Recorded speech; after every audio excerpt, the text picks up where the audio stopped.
ఒక జడ్జిమెంట్ ఇచ్చింది. Sub classification is not permissible under the Constitution of India. SCs cannot be sub-classified at all. Once they are included in the list, they are same. They cannot be divided. 2004లో SC వర్గీకరణ కుదరదు అని చెప్పింది. అదే supreme court 20 సంవత్సరాల తర్వాత ఎస్సీని వర్గీకరించవచ్చు అని చెప్పింది మిత్రులారా. So time to time judgements మారుతూ ఉంటాయి. With due respect and submission to the honourable supreme court, మనం ఏమంటున్నామంటే పార్లమెంట్లో ఎస్సీలు వర్గీకరించడం కుదరదని, రాజ్యాంగ సవరణ చేసేంత వరకు కూడా ఈ పోరాటం దేశవ్యాప్తంగా ఉన్నటువంటి ప్రజలారా లగాతార్ లడాయి కర్నీ చాహియే బార్ బహనో, మనమంతా కూడా నిరంతర పోరాటం, శాంతియుత పోరాటానికి సిద్ధం కావాలని చెప్పేసి ఈ వేదిక నుంచి పిలుపునిస్తా ఉన్నాను. Once again doctor Ratnakar, national president for రాక్స్ and Mahanadu. Yes, would you like ఈ సామాజిక న్యాయం, సమన్యాయం అనేది రిజర్వేషన్ పేరుతో మనగబడేసేటటువంటి ఇంగిలి మెతుకుల్లోనేనా? Is it not needed in the ministerial berths of Chandrababu Naidu, Revanth Reddy and Modi's cabinet? Chandrababu Naidu, Modi, Revanth Reddy వాళ్ళ యొక్క మంత్రి పదవుల్లో సామాజిక న్యాయం అక్కర్లేదా? ప్రధానమంత్రి పదవికి సామాజిక న్యాయం అక్కర్లేదా? ముఖ్యమంత్రి చంద్రబాబు నాయుడు, రేవంత్ రెడ్డి చేపట్టినటువంటి ముఖ్యమంత్రి పదవికి సామాజిక న్యాయం అక్కర్లేదా? ఈ దేశంలో ఉన్నటువంటి is not needed in the wealth of the society, wealth and lands of this country, ఈ సంపద భూముల్లో అక్కర్లేదా? Is it not necessary in the industrial establishments of this country, ఈ దేశ పారిశ్రామిక వ్యవస్థలో సామాజిక న్యాయం అక్కర్లేదా? ఓన్లీ ఎస్సీలకు పడేసేటటువంటి ఇంగిలి మెతుకుల పేరుతో, రిజర్వేషన్ పేరుతో పడేసేటటువంటి ఇంగిలి మెతుకుల్లోనేనా సామాజిక న్యాయం? ఇందులోనైనా సామాజిక న్యాయం? మోడీ గారి ఛాలెంజ్ దమ్ముంటే మీకు నిజంగా సామాజిక న్యాయం పట్ల commit, if you have guts enough, if you have commitment towards the social justice and sub classification, మిగతా విషయాల్లో చెయ్యండి. మోడీ గారిని ప్రపంచవ్యాప్తంగా ఉన్నటువంటి, దేశవ్యాప్తంగా ఉన్నటువంటి నా ఫాలోవర్స్ అందరికీ కూడా ఈ చారిత్రాత్మకమైనటువంటి బొబ్బిలి ప్లేస్ నుంచి నేను చెప్పదలుచుకుంది ఒకటే, అన్ని విషయాల్లోనే సామాజిక న్యాయం కావాలి. ఓన్లీ ఎస్సీలకి ఇంగిలి మెతుకుల పేరుతో, రిజర్వేషన్ పేరుతో పడేసేటటువంటి ఇంగిలి మెతుకుల పేరులోనేనా సామాజిక న్యాయం? మిత్రులారా, విలేకర్ సోదరులందరూ కూడా తెలుసుకోవాలి. I'm also a journalist, researcher of the world historical politics and Indian history. Mala Mahanadu SC వర్గీకరణ అనేది గతంలో it was only confined to the Telugu speaking states of both Telangana and Andhra, ఈ 2 రాష్ట్రాలకే ఉండేది. కాబట్టి ఇప్పుడు దేశం మొత్తం చేశారు. కాబట్టి వెనకూడదు అదర్ పార్ట్స్ ఆఫ్ ఇండియా, మిగతా రాష్ట్రాల్లోకి వెళ్ళినప్పటికీ మరి మాల మహానాడు అంటే తెలియదు. కాబట్టి దానికి ఒక ప్యారలల్గా we have set at another organisation with the slogan of ROCS. ROCS అంటే row regulistic categorisation conspiracy of ఎస్సీస్, కుట్రపూరిత ఎస్సీ వర్గీకరణ వ్యతిరేక గర్జన, రాక్స్ అని. నెక్స్ట్ మీకు డీటెయిల్ సబ్జెక్ట్స్ సంబంధించినటువంటి ప్రెస్ నోట్ తయారు చేయడం జరిగింది. మన నాయుడికి ఇచ్చేది మీకు అందరికీ కూడా డిస్ట్రిబ్యూట్ చేస్తారు. తర్వాత ఏదో రత్నాకర్ గారు వచ్చారు, ఇప్పుడు పోయారని అనుకోకండి, ప్రతి మంత్ వస్తాను. దేశవ్యాప్త ఉద్యమం ఇది. నేను దరిదాపుగా 2 సంవత్సరాల నుంచి తిరుగుతున్నాను. బొబ్బులు రావడానికి 2 సంవత్సరాలు పట్టింది నాకు. ఇది 361 ప్రెస్ మీట్. ప్రతి ప్రెస్ మీట్ కూడా ఇదే రేంజ్లో ఉంటారు. ఈవెన్ సీఎంను కూడా అంత రేంజ్లో కండక్ట్ చేయలేదు. So I can speak almost all languages of India, Tamil, Malayalam, Kannada, Bengali, Oriya, Gujarati అన్ని మాట్లాడతాను. MBBS, double gold medallist, LLB, MBA, MA journalism, doctor చదివాను. కానీ పూర్తిగా ఇందులోనే I been in this process for 35 years కంటిన్యూస్లీ. Non practice doctor, just I practice for 2 years. Later that I stop it abruptly, వదిలేశాను దీన్ని. మాల మహానాడు పేరుతో వచ్చినటువంటి నాయకులన్నీ కూడా ప్రభుత్వాలు వాళ్ళ పార్టీలోకి చేర్చుకున్నాయి. నేనే మిగిలాను. దేశవ్యాప్త ఉద్యమం భారతదేశ చరిత్రలోనే అంబేద్కర్ గారు బతుకున్నప్పుడు కానీ, లేకపోతే మా తాత ముత్తాతలు బతుకున్నప్పుడు కానీ ఎస్సీ మీద ఇటువంటి కుట్ర జరగలేదు. కాబట్టి మా దళిత ప్రజలకి ఇది తెలియదు. దేశం అంతా తిరుగుతుందని మిత్రులారా, whatever we can, we are ready to extend the same wholehearted cooperation from my side. I was expecting the same thing from you. విలేకర్ సోదరులు కూడా ఈ సబ్జెక్ట్ని తెలుసుకోవాలి. ఇంతకు ముందులాగా ఏదో ప్రెస్ మీట్ మాట్లాడడం, ఓకేనా? అయోధ్య అడ్మినిస్ట్రేటివ్ డివిజన్లో 5 ఎంపీ స్థానాలు ఉన్నాయి. అట్టమన్నా ఇక్కడ రామాలయం కట్టించిన తర్వాత అయోధ్య పట్టణం ఉన్నటువంటి ఎంపీ స్థానం ఫైజాబాద్లో, ఇప్పుడు మన ఈ విజయనగరం ఎంపీ స్థానం ఉంది కదా, మీరు ఎప్పుడైనా ఊహించండి ఒక ఎస్సీ ఓడికి విజయనగరం జనరల్ ఎంపీ స్థానం ఇచ్చేటటువంటి అవకాశం ఉందా? చెప్పండి. మీరు విలేకరులు కూడా చెప్పాలి కదా, మీరు కూడా ఇచ్చే అవకాశం లేదు. కానీ మొన్న ఏంటంటే మీరు అందరూ మర్చిపోయారు, అయోధ్య పట్టణం ఉన్నటువంటి ఎంపీ జనరల్ స్థానం బీజేపీకి వ్యతిరేకంగా రామాలయం కట్టించిన 3 నెలలకి ఎంపీ జనరల్ స్థానంలో ఒక ఎస్సీ ఓడిని నిలబెట్టింది Samajwadi party with the backing of Congress. Slogan ఏమన్నారంటే, నా మధుర నా కాశీ అబ్కీ బార్ అవదేశ్ పాసి, మాకు మధుర వద్దు, కాశీ వద్దు, పాసి కూడా చాలు. ఉత్తరప్రదేశ్లో మాలా మాదిగా రెల్లాలుగా, ఉత్తరప్రదేశ్లో పాసి కులస్తులు ఉన్నారు బ్రదర్. వీళ్ళు పందులు మేపుకుంటారు సోదరులు. నా మధుర నా కాశీ అబ్ కీ బార్ అవదేశ్ పాస్. మధుర వద్దు, కాశీ వద్దు, పాసి పడచాలంటే రామాలయం కట్టించిన 3 నెలలకే ఎంపీ జనరల్ స్థానంలో ఎస్సీ ఓడి చేతిలో మోడీ గారు ఓడిపోయారు. ఓడిపోవడమే కాదు, అయోధ్య అడ్మినిస్ట్రేటివ్ డివిజన్లో ఉన్న 5 ఎంపీ స్థానాల్లోనే మోడీ గారు ఓడిపోయారు. దీనికి అంతటికీ కారణం ఉత్తరప్రదేశ్లో మాదిగ సోదరులే. ఉత్తరప్రదేశ్ పాపులేషన్ 20%, అందులో ఎస్సీస్లో 55% మాదిగ సోదరులు, మిగతాది చమారేతర వర్గాలు. ఆ చమారేతర వర్గాలను బీజేపీ ట్రాప్ చేయాలని చెప్పేసి రామ్నాథ్ కోవింద్ గారని కోలీ కులస్తులు అంటారు ఎస్సీసీలో తమ్ముడు, ఆయన ప్రెసిడెంట్ ఆఫ్ ఇండియా అని చేశారు. ఈ చమార్లంతా మాయావతితో ఉన్నారు. ఈసారి అందరూ కలిపి దెబ్బేశారనేటటువంటి ఉద్దేశంతో నాథ నాగవల్లి నాన్మునే విడమాటి చంద్రముఖి నీ అందాన్ని కాడించుంటే నేను అందం కాడికంబో విడతిల్లా విడమాటి నాన్మునే చంద్రముఖిగా మారిపోయారు మోడీ గారు. చెక్కిపోయింది, మొత్తం ఓడిపోయారు. బీజేపీ డే స్టార్టెడ్ ఎరోడింగ్, అక్కుప్ప కోల్పోవడం మొదలెట్టింది. దీనికి అంతటికీ కారణం ఎస్సీ ఓడని. ఎప్పుడో 2011 పంజాబ్ ప్రభుత్వం ఎస్సీ వర్గీకరణ పేరుతో రివ్యూ పిటిషన్ ఇస్తే దాని మీద జడ్జిమెంట్ చేశారే తప్ప ఇది సడన్ గా వచ్చింది మా ఎస్సీలకి ఎవరికి దేశవ్యాప్తంగా దీని గురించి తెలియదు. एकता विरुद्ध षड्यंत्र करी रहा है गुजराती मित्रों, प्रिय मराठी मित्रांनो, प्रिय बंगाली बंधुरा, ओडिशा बंधुगण, what is happening in this country? बार बहनों सुनिए, एससी आरक्षण वर्गीकरण के बहाने देश भर में सभी राजनीतिक पार्टियां दलितों की एकता को कमजोर कर रही है. इस पर हमें सभी को मिलकर लोकतांत्रिक लड़ाई करनी चाहिए. बार बहनों, लड़ना है, लेकिन हम इस देश में हमारा अस्तित्व खो देंगे. बार बहनों, भूला मत, मर्చిపోకూడదు మిత్రులారా. భారతదేశ చరిత్రలోనే, भारत के इतिहास में दलित एकता पर सबसे बड़ा राष्ट्रव्यापी राजनीतिक षड्यंत्र है. इसे रद्द किया जाना है, रद्द करना है. మిత్రులారా, భారతదేశ చరిత్రలోనే మన తాత ముత్తాతలు బతుకున్నప్పుడు కానీ, అంబేద్కర్ సాబ్ బతుకున్నప్పుడు కానీ, భారతదేశ చరిత్రలో బ్రిటిష్ వాళ్ళు ఈ దేశాన్ని పరిపాలించినప్పుడు కూడా ఇంత కుట్ర జరగలేదు మిత్రులారా. మీకు ఎవరికి తెలియడం లేదు. ఈ ఉద్దేశంతోనే ప్రతి ఒక్కరికి, సమాజంలో ఉన్నటువంటి ప్రతి ఒక్కరికి నిజాలు తెలియజేయాలనేటటువంటి ఉద్దేశంతోనే పత్రికా విలేకరు, the fourth estate of the democratic setup, పత్రికా విలేకరుల ద్వారా సమాజానికి, దళిత సమాజానికి, రెస్ట్ ఆఫ్ ది సొసైటీకి సందేశం ఇవ్వాలనేటటువంటి ఉద్దేశంతోనే ఈ బొబ్బిలి వేదికగా ఇంత భారీ ప్రెస్ మీట్ని ఏర్పాటు చేయడం జరిగింది మిత్రులారా. ఇక don't think that Chandrababu Naidu, Revanth Reddy have already made laws regarding the subclassification of SCs. So don't think that there is nothing more left to be done. Already Chandrababu Naidu, Revanth Reddy చట్టాలు చేశారు కదా, సుప్రీంకోర్టు తీర్పు ఇచ్చేసింది కదా, చేయడానికి ఏమీ లేదని అనుకోకండి మిత్రులారా. People are supreme in democracy. ప్రజలు తలుచుకుంటే any government will have to free from the issue of conspiracy. The same thing happened in the formulas. వ్యవసాయ చట్టాల విషయంలో మోడీ ఎన్ని చట్టాలు చేసినప్పటికీ కూడా ప్రజలు ప్రజాస్వామ్యత, రైతులు ప్రజాస్వామ్యత పోరాటం చేస్తే చట్టాలను వెనక్కి తీసుకోలేదా? ఏమీ చేయలేకండి అని అనుకోకండి మిత్రులారా. చల్లబడిపోయాం. మాల సామాజిక వర్గాన్ని, ఎస్సీ లిస్టులో ఎంతో కొంత డెవలప్ అయినటువంటి ప్రతి వర్గాన్ని మోడీ ప్రభుత్వం తొక్కేసేటటువంటి కార్యక్రమం చేపట్టింది. కాబట్టి మనమంతా శాంతియుత పోరాటానికి సిద్ధం కావాలి మిత్రులారా.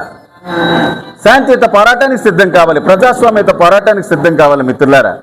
ఎస్సీ రిజర్వేషన్ పేరుతో ఒకరికే ఇస్తా ఉన్నారు. At the same time I'm questioning the government of India and the governments of all states. Is the social justice is reservation వల్ల ఎస్సీలకు జరుగుతున్నటువంటి బెనిఫిట్, దానికి సంబంధించినటువంటి డేటా ఈనాటికి ప్రభుత్వం దగ్గర లేదు మిత్రులారా. ఇంతవరకు ఎస్సీ రిజర్వేషన్ వల్ల ఎంతమంది, how many SC people are being benefited from the provision of reservations, reservation వల్ల ఎంతమంది బెనిఫిట్ పొందుతున్నారనేది ఇంతవరకు తెలియదు. నా యొక్క ఊహ అంతే. తెలుగు రాష్ట్రాల్లో ఉన్నటువంటి ప్రజలారా, 100లో 1కి లేదా 2కే రిజర్వేషన్ వల్ల బెనిఫిట్ జరుగుతూ ఉంది. అందుకని ఈనాటికి కూడా what ever the cast may be, 99% of SC population still at the bottom of the society. ఈనాటికి కూడా 99 మంది ప్లస్సే ఎస్సీ ప్రజలు పల్లెటూళ్లలో, సమాజంలో అట్టడుగునే ఉండిపోయారు. కాబట్టి 100లో జరిగేటటువంటి, ఇట్స్ అన్ అప్రాక్సిమేట్ వాల్యూ, 100లో 2కి బెనిఫిట్ జరుగుతుందని అనుకుంటే 100లో 2కి ఇచ్చేటటువంటి ఈ బెనిఫిట్స్ని తెలుగు రాష్ట్రాల ముఖ్యమంత్రులు, అపూర్వ సహోదరులు, మన చంద్రబాబు నాయుడు, రేవంత్ రెడ్డి ఎస్సీ లిస్టులో ఉన్నటువంటి తెలుగు రాష్ట్రాల్లో 59 కులాలకు ఎలా సమంగా పంచుతారు? First point. మోడీ సాబ్ అయితే ఎస్సీ లిస్టులో దేశవ్యాప్తంగా 1108 ఎస్సీ కులాలు ఉన్నాయి. ఈ 100లో 2కి ఇచ్చేటటువంటి ఈ 2 సీట్లను 1108 ఎస్సీ కులాలకు సమానంగా ఎలా పంచుతారు? మోడీ जी सुनिए, जरा सोचिए. एससी लिस्ट में बाकी जातियों पर अगर आपको सच्चा प्यार है, अगर आपको सच्चा दोस्ती है और प्रेम है, आरक्षण 10% और बढ़ाकर बाकी जातियों को देना है, देना चाहिए मोदी जी। आप कर सकते तो कम करे, लेकिन దళిత జాతీయం को విజిట్ ना करे। మోడీ గారు ఎస్సీ లిస్ట్ ఉన్నటువంటి మిగతా ఎస్సీ కులాలను మీరు పైకి తీసుకురావాలనుకుంటే ఇంకొక 10% రిజర్వేషన్ పెంచి వాళ్ళకి ఇచ్చేయండి. We don't have any objection. నేను చెప్పదలుచుకుంది ఒకటే, బొబ్బిల్లో ప్రెస్ మీట్ అనుకోకండి, ప్రపంచం అంతా చూస్తూ ఉంది. Entire world is watching towards me. ఇక్కడ ప్రతి ఒక్కరికి కూడా ఈ బొబ్బిలి అనేది ఒక చారిత్రాత్మకమైనటువంటి ప్లేస్ కాబట్టి I wish to give a message to the entire nation across the world. ప్రపంచానికి, భారతదేశానికి ఒక మెసేజ్ ఇవ్వాలనేటటువంటి ఉద్దేశంతోనే it's surprise press meet from Bobbili on the platform of Bobbili. అందుకనే ಅನ್ಭಾನ ತಮಿಳು ಸಹೋದರಿ ಸಹೋದರಿಗಳೇ ಎಲ್ಲರಿಗೂ ವಣಕಂ. ನನ್ನ ಆತ್ಮೀಯ ಕನ್ನಡ ಸ್ನೇಹಿತರೆ, ಎಂದೇ ಪ್ರಿಯಪಟ್ಟ ಮಲಯಾಳಿ ಸಹೋದರಿ సోదరులారే, ఇచ్చింది బ్రిటిష్ ప్రభుత్వం 1935లో ఇచ్చింది. ఈ భారతదేశంలో ప్రజలు రెండు రకాలు, టచబుల్స్, అన్టచబుల్స్. మనం ఇప్పుడు అన్టచబుల్స్ గురించి చూస్తా ఉన్నాం. టచబుల్స్ అంటే ఎస్సీ కానూలు అందరూ కూడా టచబుల్స్. ఇక్కడ ఒక అన్టచబుల్ కులానికి చెందినటువంటి వ్యక్తి కూటికి తక్కువేమో కానీ కులానికి తక్కువ కాదనే నానుడు మన సమాజంలో దేశవ్యాప్తంగా ఉంది. ఓకేనా? ఒక ఎస్సీ కూడా ఎంత ఎత్తుకి ఎదిగినా, సపోజ్ ఎంత నీట్గా ఉన్నా బతకలేకపోతున్నాడని చెప్పేసి ఏదో రకంగా బతుకుదామని ఏ పచ్చిమిరపకాయ బడ్డీయో ఇడ్లీ దుకాణమో పెడితే ఎవరన్నా పోతారా? పోరు. So that is called social backwardness. అందుకనే బ్రిటిష్ వాళ్ళు ఏం చేశారంటే, కులపరంగా వేరైనప్పటికీ మార్కెట్లోకి వచ్చినప్పటికీ మాదిగలు కానీ, మాలలు కానీ, రెల్లీలు కానీ వీళ్ళందరూ అన్టచబుల్స్గా ఒకటే. అట్ ది సేమ్ టైం వీళ్ళకి ఇచ్చేది ఈ భూమిలో ఉన్నటువంటి ఆస్తులు అన్నీ దోచేసాం కాబట్టి రిజర్వేషన్ అనేది జస్ట్ ఒక పీనట్, అంటే ఎంగిలి మీదకు పడేస్తున్నాం కాబట్టి రేపొద్దున మన చంద్రబాబు నాయుడు, రేవంత్ రెడ్డి, లేకపోతే పవన్ కళ్యాణ్, లేకపోతే కాంగ్రెస్ పార్టీ వాళ్ళు వచ్చి ఈ 100 మందిలో ఒకటికి ఇచ్చి దాంట్లో వాటాల పేరుతో తగాదాలు పెడతారనేటటువంటి ఉద్దేశంతో బ్రిటిష్ ప్రభుత్వం wantedly created the constitutional unity of constitutional fiction of unity and uniformity. British వాళ్ళే ఈ కులాలన్నింటినీ కండెన్స్ చేసి షెడ్యూల్ క్యాస్ట్ అనేది తయారు చేశారు. Actually it is not a caste, it is A class of untouchables. Schedule caste అనేది ఒక caste కాదు కదా. 1108 ఎస్సీ కులాలు ఉన్నాయి. మీరు చెప్పిన ప్రశ్నకి ఆన్సర్ ఏంటంటే, ఈ ఎస్సీలందరినీ ఒకే విధంగా చూడాలి, వీళ్ళు అన్టచబుల్స్గా ఒకే కులం, ఒక క్లాస్ అని చెప్పి తయారు చేశారు కదా బ్రిటిష్ వాళ్ళు. వాళ్ళకే అంత నాలెడ్జ్ ఉంది కదా ఏళ్ళ మధ్య కొట్లాటలు పెడతారని. ఇప్పుడు మీరు అడిగిన ప్రశ్నకు సమాధానం ఏంటంటే, ఎస్సీలకు సంబంధించి ఓవరాల్గా ఒక యూనిట్గా దేశం మొత్తం మీద చూడాలనేది కాన్స్టిట్యూషనల్ స్పిరిట్.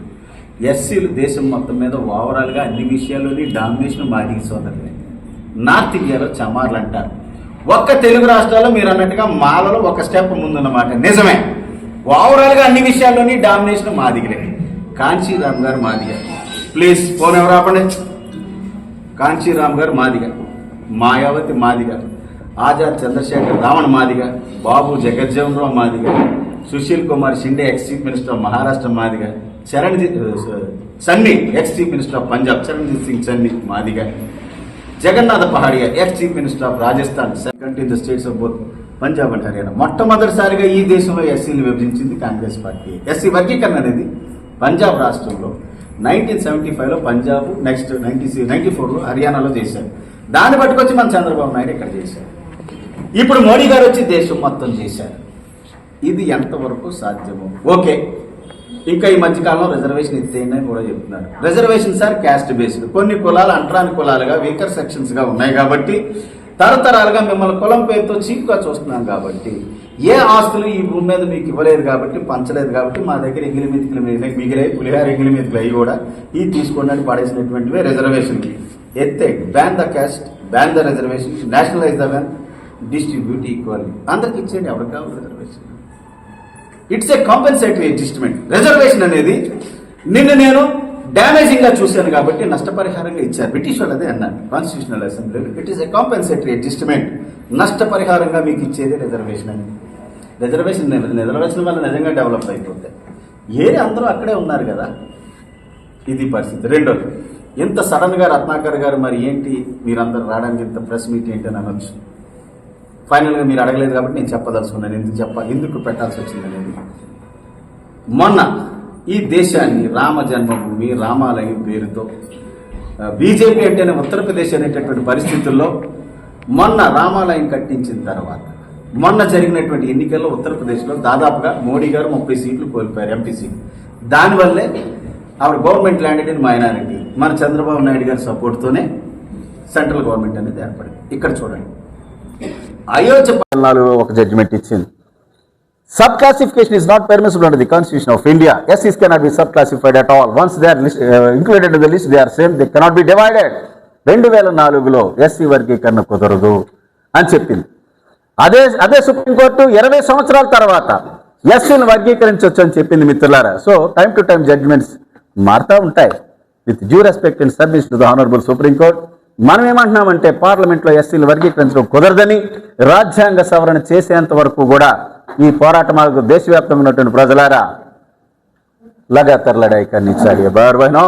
మనమంతా కూడా నిరంతర పోరాటం, శాంతియుత పోరాటానికి సిద్ధం కావాలని చెప్పేసి ఈ వేదిక నుంచి పిలుపునిస్తా ఉన్నాను. Once again doctor Ratnakar, national president for వాక్స్ and Malamahanadu. Yes, would you like? Ex chief minister of Bihar Madiga Kanshiram గారు సింపుల్గా ఒక మాట ఏమన్నారంటే, యా చమర్స్థాన్ హై, యా ఆర్యవత్ నహీ హై, యా ఆర్యస్థాన్ నహీ హై. ఇది ఆర్యుల దేశం కాదు, మాదిగల దేశం. యా చమారవత్ హై, ఆర్యవత్ నహీ హై. ఇది చమారుల దేశం, మాదిగల దేశం అని అన్నారు. ఓవరాల్గా అన్ని విషయాలను ఎస్సీని ఒక సబ్జెక్ట్గా తీసుకుంటే పాన్ ఇండియన్ ఎస్సీ కులం ఏదైతే ఉందో మాదిగ సోదరులే కదా. తెలుగు రాష్ట్రాల్లో ఒక మూల సౌత్ ఇండియాలో మాలో ఒక స్టెప్ ముందున్నారని మన చంద్రబాబు నాయుడు, పవన్ కళ్యాణ్, ఇంకెవరయ్యా రేవంత్ రెడ్డి, అన్ని పార్టీలు, కాంగ్రెస్ పార్టీ కూడా, వీళ్ళందరూ మాలో డెవలప్ అయిపోయారు. ఇండివిజువల్గా I'm very powerful and rich. నన్ను can you apply the same principle to the all general public of ఎస్సీస్? నేను పవర్ఫుల్ అని చెప్పేసి ఎస్సీ మాలంతా రత్నాకర్లు అని చెప్పి పోలుస్తారా? ఒక స్టెప్ ముందన్నమాట. నేను ఓవరాల్గా దేశం అంతా మాదిగలది అయితే ఇక్కడే మాలంతా దొబ్బేస్తున్నారని ఫోకస్ చేయడం అనేది కుట్ర కాదా? చెప్పండి, దీనికి మీరే ఆన్సర్ చెప్పారు. నువ్వు అక్కడ చెప్పండి, కృష్ణ మాదిగానికి సమాధానం చెప్పండి. ఇద్దరికి బెనిఫిట్ జరుగుతుంది. మనం మిగతా ఎస్సీ లిస్టులో 1100 ఎస్సీ కులాలు ఉన్నాయి, అందరికీ న్యాయం జరగాలి. 100లో ఒకటికి లేదా ఇద్దరికి ఇచ్చే బెనిఫిట్స్ని ఎలా పంచుతారు? లేదా reservation, increase the reservation by another 10% give to them. మీరు పెంచి వాళ్ళకి ఇచ్చేయండి అంతే తప్ప 100 మంది వస్తే 2 బిర్యానీ ప్యాకెట్లు ఇసిరేసి సమన్యాయం చేస్తాం, మీకు సమంగా పంచుతామంటే ఎలా సాధ్యం అనేది మన పాయింట్ ఆఫ్ వ్యూ. మనం ఎవరికి you're not against anyone. Yes, unscientific. ఎందుకంటే supreme court itself told that empirical, quantifiable, demonstrable data, సరైనటువంటి డేటాను తీసుకుని చేయమంది. ఏ డేటా లేదు. మీకు తెలుసు కదా విలేకరు సోదరులందరూ, communal statistics, caste based statistics అనేది 1931లో బ్రిటిష్ గవర్నమెంట్ 1931లో లాస్ట్ టైం తీసింది. ఇంతవరకు ఏ కులం ఎంత ఎవరెంత అనేది తెలియలేదు. రీసెంట్గా మోడీ గారి కమ్యూనల్ స్టాటిస్టిక్స్ జరుగుతుంది. ఎవరు ఎంత కులానికి సంబంధించినటువంటి ఏ కులానికి ఎంతమంది జనాభా ఉన్నారో తెలియకోకుండా రేవంత్ రెడ్డి, చంద్రబాబు నాయుడు నైట్ ఎవరో ఒక 1 man కమిషన్ అని చెప్పి డేటా తెప్పించుకుని వర్గీకరణ చేసేస్తామంటే అది ఎలా సాధ్యం అంటున్నాను. So truly it is unscientific. Mala Mahanadu అధ్యక్షులు ఆర్ రత్నాకరన్ గారు దేశం మొత్తం మీద తిరిగి వెంటనే ఈ వర్గీకరణ రద్దు చేయాలి, దళితులను ఐకమత్యంగానే ఉంచాలి అనే ఆలోచనతో ఆయన ఎంతో శ్రమపడి తిరుగుతున్నారు. మీ అందరికీ ఒకసారి ధన్యవాదాలు తెలియజేసుకుంటూ ఉన్నాను. మరి ఆయన ఈ ప్రెస్ మీట్ను ఉద్దేశించి మీతో మాట్లాడతారు. ఇది విస్తృతంగా ప్రచారంలోకి తీసుకెళ్లి ప్రజలను చైతన్యవంతం చేయాలనేసి మా యొక్క ఆకాంక్ష. జై భీమ్.